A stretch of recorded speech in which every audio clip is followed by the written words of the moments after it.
gars, aujourd'hui je suis super contente de vous retrouver pour un crash test des dernières nouveautés que j'ai reçues. Donc il y a des choses que j'ai reçues il y a quelques temps et il y a des choses que j'ai vraiment reçues dernièrement. Et j'avais envie de vous faire une petite vidéo où je mets ces produits à rude épreuve et où je vous montre si vraiment ils sont cool. Et pour certains, pour les avoir déjà un peu testés en amont, et bien je vous le dis, ils sont vraiment géniaux. Donc c'est top. Et surtout, ce que je tiens à souligner, c'est que pour la première fois de ma chaîne, je vous ai fait un maquillage un peu travaillé, un tant soit peu travaillé, parce que d'habitude c'est du liner, et c'est vrai que le liner je dois vous le faire bouffer depuis 5 ans. Bon, moi ça fait un peu plus longtemps que j'en mets, puisque j'ai commencé à 17 ans et malheureusement voilà, j'ai un peu plus que 22 ans, mais voilà, je vous habitue à du liner et rien d'autre, et je me suis dit ok, bouge-toi le cul et fais quelque chose d'autre. Et en fait, eh bien, je suis contente d'être sortie de ma zone de confort parce que ça vous prouve que tout le monde peut y arriver. J'ai vraiment deux mains gauches et je suis pas du tout douée pour travailler les ombres à paupières, hein. Moi je serais capable d'associer du jaune et du turquoise et puis du vert et puis de toutes les couleurs du monde et ça va pas du tout ensemble. Mais là j'ai réussi, donc je suis contente. Bref, j'arrête de vous embêter. Trêve de galéjade, hein, parce que je raconte beaucoup de conneries. Je vous embrasse très très fort et je vous laisse avec la suite si ça vous intéresse. Alors la première étape sur ce visage, ça a été d'appliquer ce soin que j'ai reçu très dernièrement. Donc je vais pas vous raconter mille et une choses à propos de lui. En fait c'est une gelée hydratante tellement différente de Clinique. C'est un nouveau soin qu'ils ont sorti. En fait vous avez la gelée habituelle qui est super agréable à utiliser. Et en plus de ça, vous venez ajouter une petite cartouche qui contient un actif spécifique aux besoins de votre peau. Donc moi j'ai pris celle pour les peaux fatiguées et voilà, comme je vous l'ai dit, je l'utilise depuis 2 jours, donc je vais pas vous dire oh mon dieu, depuis que j'applique ça ma vie est 100 fois mieux, non, ça serait vous mentir. Mais en revanche au niveau du côté sensoriel du produit, je trouve ça génial et surtout il y a un petit effet tenseur et ça pénètre hyper vite. En fait c'est une gelée, donc c'est très agréable à appliquer et surtout on a directement la peau qui est hydratée et on peut directement se maquiller dessus parce que vraiment c'est très vite absorbé par la peau. C'est au prix de 52 €, donc c'est un coût quand même. Et vous pouvez aussi choisir une cartouche pour les peaux qui ont des rides, pour les peaux qui ont un teint irrégulier avec des taches pigmentaires, ce genre de choses là. Donc je vous laisse aller voir, je vous mettrai un lien en barre d'infos. Puis la première chose que je vais faire sur ce visage sans maquillage, c'est d'appliquer une base. Et là j'applique une nouveauté de Clarins que j'ai appliquée quelques fois mais vraiment pas très souvent. Il s'agit de l'Instant Poreless, donc une base qui est là pour flouter l'apparence des pores et c'est une base matifiante et je l'aime beaucoup. Elle est légèrement orangée comme ceci. Donc il y en a vraiment besoin de très peu et moi c'est le... Bon tant pis c'est tombé. C'est le genre de base que j'applique sur tout mon visage. Vraiment l'odeur en fait ça sent les produits Clarins, c'est une odeur que j'aime, ça sent un petit peu le concombre, c'est vraiment une odeur très fraîche. Donc voilà pour l'application de la base et qu'est-ce que je peux vous en dire? Eh bien qu'elle est agréable à appliquer, qu'effectivement elle matifie le teint et que pour ceux qui ont vraiment la peau grasse elle peut être pas mal. Je sais que j'ai une amie qui l'a acheté dernièrement et qui la trouve vraiment très bien. Moi j'ai pas la peau hyper grasse donc je ne vais pas vous dire que grâce à elle mon maquillage tient vraiment beaucoup mieux parce que de base mon maquillage tient quand même à peu près bien. Mais surtout ce qui est agréable c'est que c'est pas une base qui va être trop siliconée. Donc vous allez l'appliquer, elle va un petit peu unifier votre teint parce qu'elle va un peu masquer vos pores mais ça reste quand même extrêmement naturel et vous n'avez pas ce côté parfois un peu collant que peuvent avoir certaines bases siliconées. Et voilà, pour le moment je la trouve très bien et comme je vous ai dit mon amie qui a la peau grasse a vraiment trouvé une différence. Et sinon dans le genre base moins chère, je voulais vous montrer aussi celle-ci de Maybelline.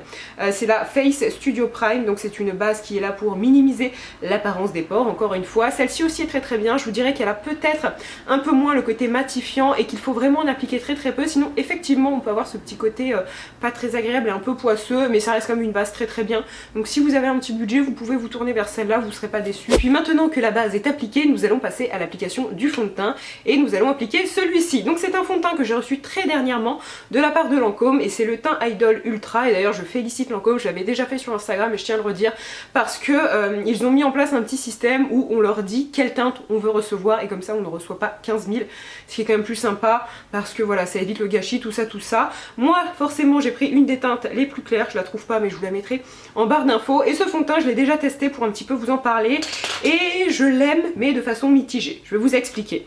Donc en fait ce qui est cool c'est qu'il est extrêmement fluide et qu'il est très naturel. C'est vraiment un effet seconde peau. Donc c'est génial pour l'été parce que vous n'avez pas de sensation de matière, tout ça. En revanche, le petit bémol, c'est que si vous avez quelques imperfections ou si votre teint est un petit peu irrégulier, ben je trouve que la couvrance c'est pas génial. Donc voilà, c'est un entre-deux. Moi je sais que par-dessus j'ajoute un petit peu de correcteur et un peu de poudre et je trouve que ça passe. Mais si j'avais vraiment des imperfections ou des taches d'acné, ce genre de choses-là, c'est peut-être pas le fond de teint vers lequel je me tournerais. En revanche, si vous avez une jolie peau, c'est vraiment le fond de teint qui va la sublimer. Surtout, c'est un fond de teint qui va tenir très longtemps. Ça par contre, je l'avais remarqué parce que je l'avais appliqué toute une journée et vraiment, il avait super bien tenu. Donc au niveau de la quantité, vous voyez, j'applique ça. Je vais prendre en revanche un petit miroir. Je vais l'appliquer avec un pinceau de la marque MAC, c'est le 170. Alors d'ailleurs il est un chouïa clair, j'ai choisi le plus clair mais je dirais que notamment avec les beaux jours. J'aurais pu prendre la teinte légèrement au-dessus. Je sais pas comment. Ah, ici ça se voit. Ouh là là, oui, on croirait que je suis un chat et que j'ai le bas de la gueule blanche. Mais non, je suis pas un chat. Bah, ça se voit hein, d'ailleurs. Mais ouais, non, ça se voit qu'il a un chouïa clair. Je sais que lorsque je l'avais appliqué, j'avais retravaillé ça avec un peu de bronzer et c'était passé. La couvrance c'est pas non plus complètement nul, hein. Je veux dire, lorsque je l'ai appliqué, voilà, j'étais quand même contente du résultat. Mais je préfère prévenir pour les filles qui cherchent quelque chose d'un peu couvrant, ça sera peut-être pas le fond de teint adapté pour vous. Après, ce qui reste cool aussi, c'est que c'est un fond de teint avec un effet mat, mais un effet mat naturel. Donc justement, pour celles qui cherchent quelque chose de mat, mais en même temps de naturel, c'est pas mal. Je vous dis ça parce que j'ai testé c'était peut-être il y a 2 ans, le fond de teint Lock It, je crois, de Kat Von D. Alors mon dieu, ouais, il est mat, mais t'as du ciment sur la gueule quoi, désolé mais le truc je trouve est très moche. Alors je l'ai vu sur certaines maquilleuses et effectivement elles le portaient superbement bien, mais dans ce cas là c'est un fond de teint quand même qui mérite d'être travaillé et je trouve que dans la main d'une personne lambda bah, ça peut vite vraiment faire ciment quoi. Donc voilà pour l'application du fond de teint, je reste exactement comme je vous ai dit, c'est un joli fond de teint mat mais avec une couvrance très légère, il faut aimer ça. Ensuite je vais appliquer un anti-cerne et pour être franche, je voulais vous présenter un anti-cerne Yves Saint Laurent que j'ai reçu. Sauf que Toutouille a mal rangé et je sais pas du tout où je l'ai foutu. Pourtant je vous jure j'ai rangé mon bureau et je ne sais pas où il est passé. Donc soit je l'ai bouffé pendant mon sommeil, c'est une possibilité, hein. Soit bah, je l'ai jeté, non je pense pas l'avoir jeté en vrai mais je sais pas du tout où il est passé. À mon avis il est tombé quelque part et je vais le retrouver d'ici 3 mois, je vous en parlerai à ce moment là. Donc je prends l'anti-cerne Born This Way de Too Faced dont je vous ai jamais parlé et qui est pas mal du tout. C'est un anti-cerne qui a quand même été assez médiatisé, moi je ne l'ai pas fait donc voilà je vais vous dire qu'il est pas mal. Vous allez voir que je l'applique avec grande parcimonie, j'en mets très peu hein. Mais non, l'anti-cerne c'est important d'en mettre dans le coin interne et externe. Souvent en fait, enfin souvent, je vois parfois certaines personnes faire ça on va dire, hein, je vais pas vous accuser. Les personnes mettent de l'anti-cerne juste sous le cerne et c'est un peu dommage en fait parce que le côté un peu violacé du cerne, et eh bien c'est souvent en fait justement dans le coin interne et aussi on a des petites rougeurs au niveau de la commissure des yeux. Ça se dit pas comme ça mais vous voyez là au niveau du petit pli. Donc faut bien penser à en mettre à ces endroits là de façon plus ou moins généreuse. J'attends quelques instants que l'anti-cerne un petit peu sèche et ensuite je viens le travailler du bout des doigts tout simplement. Je trouve qu'il tient bien, c'est-à-dire que c'est pas un anti-cerne qui va être trop desséchant. Alors il peut éventuellement un petit peu filer dans les ridules, c'est pour ça que je vous conseille de le poudrer quand même. Il y a certains anti-cernes où on peut éviter de mettre de la poudre, là vaut mieux en mettre. Mais sinon il n'y a vraiment aucun problème parce qu'il est vraiment super couvrant, mais pas trop voyant pour autant, il reste discret, donc je le trouve intéressant. Maintenant on passe à l'application de la poudre et ça c'est une poudre que j'ai reçue de Sephora il y a quelques mois et en fait dernièrement j'ai regardé une vidéo de Sana qui parlait de cette poudre. Soit je suis complètement folle mais je crois pas. Elle parlait de cette poudre, donc c'est la poudre de Becca et en fait c'est l'Hydramis, donc une poudre de finition et de retouche Hydramis tout simplement. Et lorsque du coup j'ai regardé sa vidéo elle disait que cette poudre était fantastique, bon ok, et quelques jours plus tard en faisant du tri dans mon bordel et dans mon maquillage je me suis dit mais mon dieu je l'ai, je vais la tester et je l'ai appliquée une fois et j'étais super surprise parce que lorsque vous l'appliquez en fait vous avez l'impression d'appliquer quelque chose de mouillé, c'est-à-dire que lorsque vous voyez la poudre, vous voyez une poudre tout ce qui est de plus classique, une poudre libre très fine et au contact de la peau, eh bien ça s'humidifie et au début je trouvais ça un peu bizarre parce que j'avais l'impression du coup qu'elle s'appliquait de façon non uniforme et en fait non, et surtout elle tient vraiment très bien, c'est-à-dire qu'elle matifie votre maquillage, alors sans non plus lui donner un aspect mat, mais elle fait en sorte que votre peau ne brille pas durant des heures et ça c'est vraiment génial. Donc voilà pour l'application de la poudre, elle a vraiment un aspect très velouté sur la peau et je vous la recommande. Si vous avez un petit peu envie de mettre de l'argent dans une poudre, celle-ci est vraiment bien et pour le coup, elle défie toutes les technologies actuelles et niveau sensorialité, c'est vraiment pas mal parce que c'est très intriguant et c'est très agréable. Donc ma foi, je la valide. Ensuite, je vais passer au maquillage des sourcils et ça, je vais le faire hors caméra parce que j'utilise 2 produits que j'utilise depuis super longtemps et que j'adore. Ce sont 2 produits Benefit. Donc d'un côté, il y a le Precisely My Brow Pencil qui est en fait un crayon à sourcils assez fin et le deuxième produit c'est le gel à sourcils transparent comme ceci. Donc voilà, je fais mes sourcils et je reviens juste après. Puis maintenant nous allons passer au côté fatidique de ce maquillage, en tout cas fatidique pour moi, novice en la matière, puisqu'il s'agit d'appliquer des ombres à paupières et de faire un truc joli. Jusqu'à présent moi oui, alors oui j'applique des ombres à paupières mais ça reste extrêmement sommaire. Là je vais essayer de vous faire un truc un peu cool. D'ailleurs je remercie Émilie qui m'a aidé un petit peu à dire ah tu devrais faire ci ça. Donc voilà, je vais l'écouter et je vais écouter ses précieux conseils pour utiliser ces 2 palettes. Et du coup en fait Je vous avoue que je suis un peu sceptique parce que les couleurs sont très jolies, mais je me dis mon dieu, comment mettre ça sur mes yeux et faire en sorte que ce soit beau. Donc la marque Natasha Denona est une marque que l'on retrouve chez Sephora, c'est une marque quand même chère puisque cette petite palette coûte 25 € et celle-ci coûte 42. Donc on est sur des fards de grande qualité. J'avais vu plusieurs revues il y a quelques mois lorsque la marque est sortie et voilà, apparemment les fards étaient assez fantastiques mais ils ont quand même un coût. Donc j'espère que ce n'est pas donné de la confiture au cochon et que je vais réussir à faire un truc potable. Donc j'ai appliqué une base et je vais commencer par appliquer une couleur, enfin 2 couleurs sur ma paupière mobile. Du coup je vais me munir d'une couleur assez claire et irisée pour vraiment cette partie là de la paupière. Je vais appliquer un petit peu de Fix Plus parce que comme les fards sont assez irisés, j'ai pas trop envie d'avoir de chute. C'est une couleur très discrète, hein, volontairement. Je préfère commencer par les choses un peu plus discrètes, hein, comme je ne suis pas très douée, comme vous l'avez compris.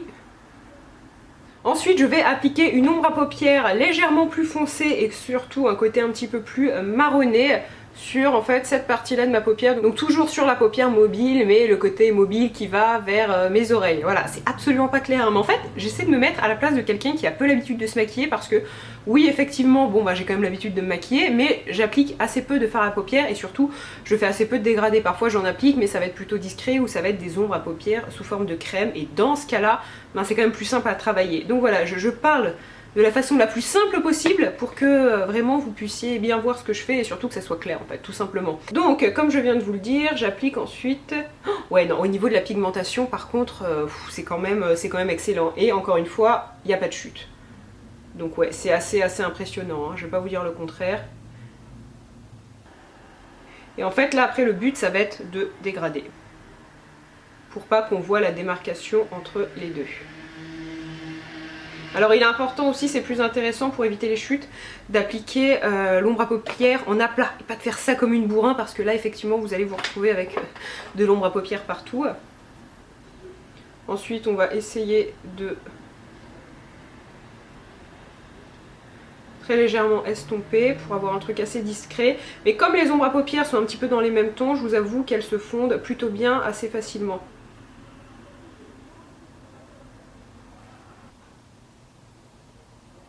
Pour le creux de paupière, je vais mélanger en fait ces deux ombres là, donc une ombre irisée et une ombre mate. Donc je vais appliquer l'ombre bordeaux avec un petit peu d'ombre marron et là par contre je ne mouille pas mon pinceau pour voir justement si lorsque le pinceau n'est pas mouillé, on a toujours aussi peu de chute. Et alors là dans ce cas là ça sera bravo.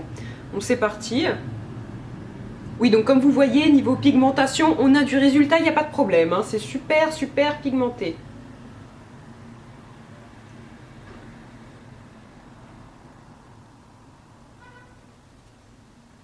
Et alors là maintenant ça va être un chouette travail d'estompage et d'estompage et d'estompage parce que si je sors comme ça, bon, ouais c'est pas terrible.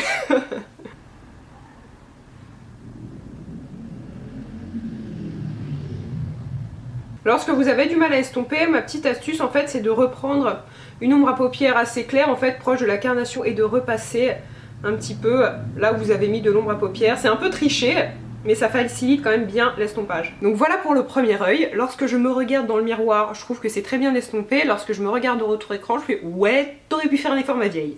Bref, je vais voir après en mettant du mascara tout ça. En attendant en fait, je vais un petit peu humidifier mon pinceau encore et je vais ajouter un fard en fait dessous pour souligner et je pense que je vais prendre l'espèce de marron avec lequel j'ai fait le creux. Donc retenez qu'ils sont super pigmentés et qu'ils font très peu de chute. Franchement, une palette, même si elle coûte 25 balles ou 42, je trouve que ça change vraiment du Urban Decay ou du MAC. Pourtant, ce sont des marques que j'aime, hein. Il n'y a aucun problème. Mais là, je trouve qu'il y a un côté encore plus qualitatif. Et pourtant, comme je vous ai dit, je suis assez novice. Donc si moi, je vois une différence, je pense que tout le monde peut la voir, hein. Et je me souviens d'une vidéo, je sais plus si c'était Sana ou Sandrea, mais voilà, elle disait que les fards étaient vraiment de superbe qualité. Ben franchement, ouais c'est vrai. Donc maintenant, je vais faire l'autre œil hors caméra et puis ensuite je reviendrai pour appliquer le mascara. Donc voilà pour le maquillage des yeux, j'ai fini le deuxième œil, non sans mal, j'ai toujours un peu plus de mal à faire le deuxième œil. Et maintenant, je vais appliquer du mascara et puis je reviendrai peut-être vous faire un zoom après pour que vous puissiez voir. Mais comme quoi, tout est possible parce que je vous jure que je pensais pas pouvoir réussir. J'ai tout fait avec cette petite palette en fait, je vous en ai montré deux. Et finalement je n'ai utilisé que la Mini Sunset, donc qui est à 25 € il me semble.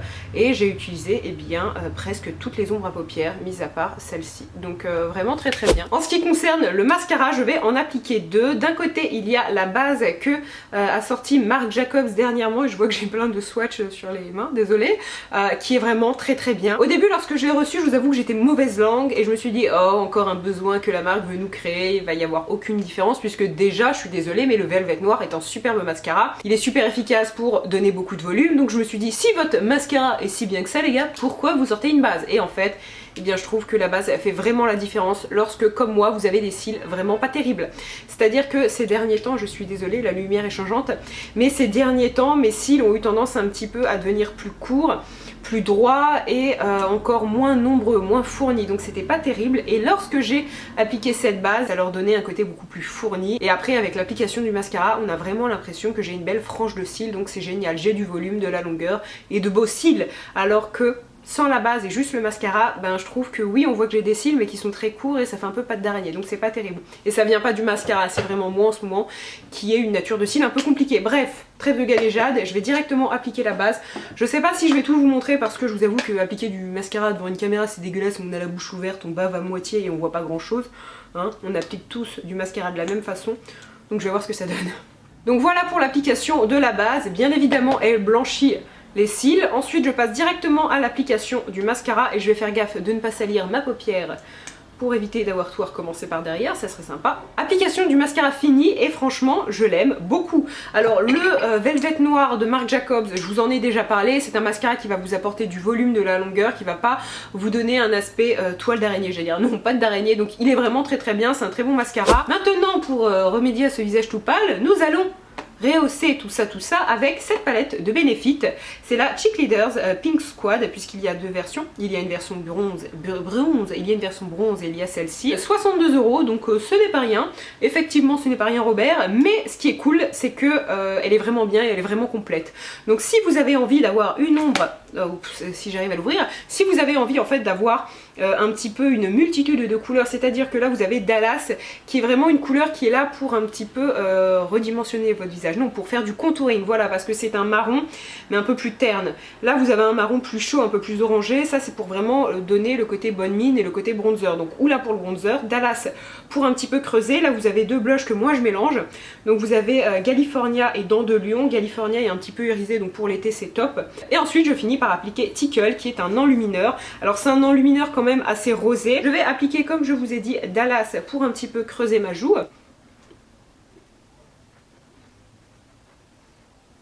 Donc voilà pour l'application du blush et du bronzer, et encore une fois c'est une palette que je peux vous recommander. Maintenant je vais passer à l'étape finale du maquillage et je vais appliquer en fait un rouge à lèvres de chez Sephora. Dernièrement ils ont sorti un nouveau fini, pardon. Il s'agit du fini laqué, donc je vais essayer de prendre une couleur, je ne sais pas, mais peut-être assez douce, hein, je me vois pas avec un rouge là.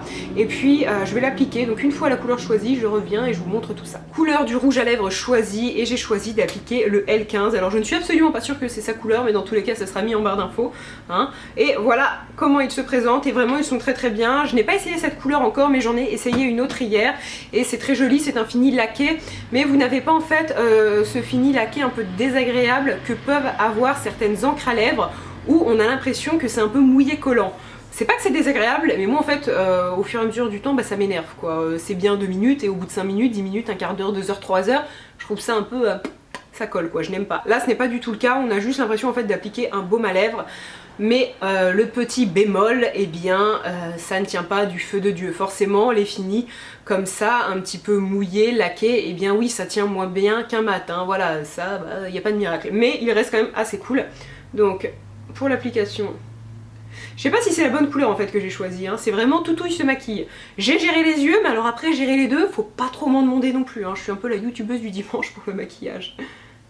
Et bien écoutez les gars, sur ces très très bonnes paroles, ma vidéo est finie et je suis plutôt contente parce que j'ai à peu près tout géré. Si je peux me lancer des fleurs aujourd'hui, non parce que vraiment je le redis, mais je vais le redire, hein, vraiment faut que je le redise, pour le maquillage des yeux je pensais vraiment pas y arriver, et le résultat là je l'aime vraiment beaucoup. Donc voilà, je trouve ça cool, et pour vous montrer que tout le monde peut se maquiller les yeux, ce n'est pas impossible, même lorsqu'on a deux mains gauches comme moi, hein, et que vraiment on n'est pas doué, eh bien c'est possible. Dans l'ensemble, j'ai aimé à peu près tous les produits que je vous ai montrés. Voilà, je vous ai dit quand il y avait quelques trucs qui me plaisaient pas.